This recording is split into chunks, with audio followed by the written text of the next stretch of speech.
या सरकारच्या आशीर्वादामुळे ही सर्व अधिकारी अध्यक्ष महोदय त्या ठिकाणी बसून आहेत.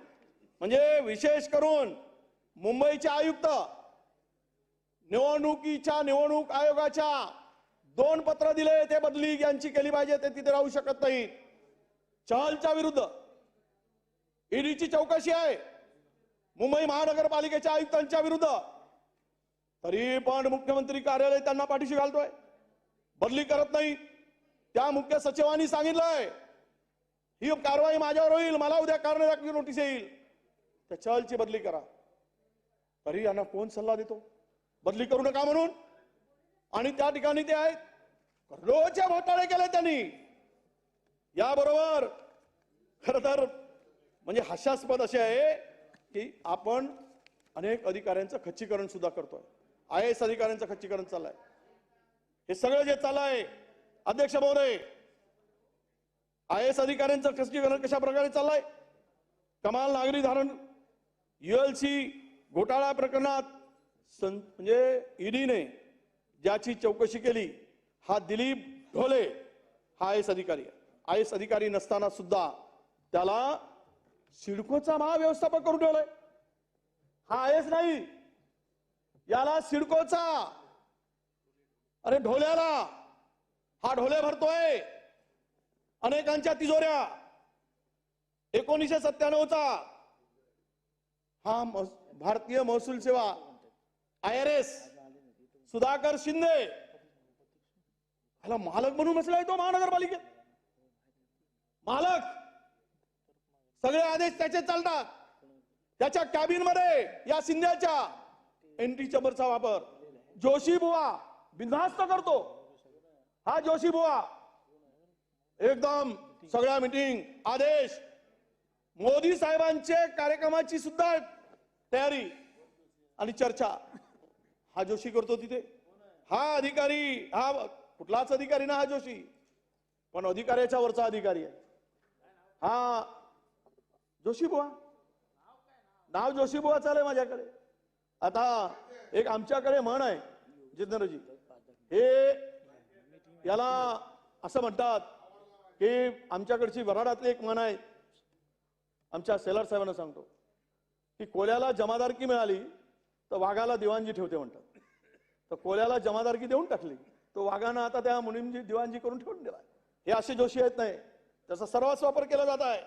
आणि यामध्ये हा खर तर हा शिंदे 2023 पासून भारतीय प्रशासकीय सेवेतील वरिष्ठ अधिकाऱ्यांना डावलून अध्यक्ष महोदय या पदावर बसून आहे. याला पूर्ण प्रोटेक्शन आहे. याला समकक्ष असणाऱ्या अतिरिक्त आयुक्त महानगरपालिका याही पदावर त्याची नियुक्ती केली होती. त्याचा राज्यातील प्रतिनियुक्तीचा सेवा काळ 23/11/2023 रोजी समाप्त झाला आहे. तरी त्याला त्याच्या मूळ सेवेत पाठवायला पाहिजे, केंद्राच्या पाठवलं जात नाही. आणि त्याला त्याच्या विभागाकडे प्रत्यावर्तित करण्याची आवश्यकता होती, ते केलं नाही. सध्या अनधिकृतरित्या नियमबाह्य पद्धतीने हा मुंबई महापालिकेत कार्यरत अधिकारी यांना याचे एवढे घोटाळे आहेत. अध्यक्ष महोदय, महात्मा फुले जन आरोग्य योजनेचे असतील, आपला दवाखाना चौकशी झाली ना, करोडो रुपये यांनी बडकावलेले आहेत खोटे बिल दाखवून. यामध्ये सुद्धा महात्मा फुले जन आरोग्य सेवेमध्ये सुद्धा या अधिकाऱ्यांनी आपलं तुबडी भरून ठेवले. अध्यक्ष महोदय, याची खरं तर एखाद्याची सेवा समाप्त झाल्यानंतर त्याला तिथे जॉईन करून परत आणायला पाहिजे, ते केलं गेलंच नाही आणि त्याला तिथेच ठेवलं गेलं आहे. आणि मुंबई आयुक्त सुद्धा म्हणजे सगळे ईडी वाले एक तर तिकडे जातील, नाहीतर त्यांना धाक दाखवून पैसे कमवायसाठी, भ्रष्टाचार करायसाठी, तिजोरी लुटायसाठी आम्ही म्हणतो तसं करा म्हणून महत्वाच्या पदावर बसवतील. आणि इमानदार प्रामाणिक अधिकारी त्यांना मात्र त्यांना लटकवलं जातं, त्यांच्या नियुक्त्या होत नाहीत, त्यांना वेटिंगवर ठेवल्या जातात. अध्यक्ष महोदय, कोरोना काळात डेड बॉडी बॅग खरेदी प्रकरणामध्ये महापालिकेचा एक आयुक्त होता, तो वेल्लारसू, याची चौकशी सुरू झाली होती, तो पण त्या पदावर होता. तरी देखील महापालिकेच्या महत्वाच्या पायाभूत सुविधा, आता सगळं इन्फ्रास्ट्रक्चरचं काम त्याच्या हातात होतं, त्याच्यावर बसवला गेला. हा एक संजीव जयस्वाल आहे, 15 कोटी रुपयाची एफडी मिळाली आई महत्वाच्या पदावर. हाही आता कोविड काळामध्ये जो होता याची चौकशी झाली. आता म्हाडाच्या मलाईदार पदावर याला दिलाय.